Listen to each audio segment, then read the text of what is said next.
So naitanong na po ba natin sa ating sarili kung bakit may Pasko? Bakit nga ba pinili ng Diyos na maging tao samantalang kaya naman niya tayong iligtas in just one snap?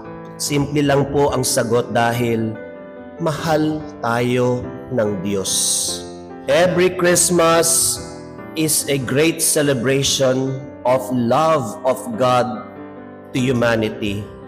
Kung nais nating maging kakaiba ang Pasko, isama natin si Kristo sa ating pagdiriwang. Ang sukatan ng isang masayang Pasko ay kung si Kristo ba ay nasa puso natin, kung si Kristo ba ay nasa puso mo, kung magagawa natin ito ay tunay na maipagdiriwang natin ang Kapaskuhang ito na isang tunay na Merry Christmas. And let the real Christmas, let the real reason of Christmas feel the presence of Jesus in our lives.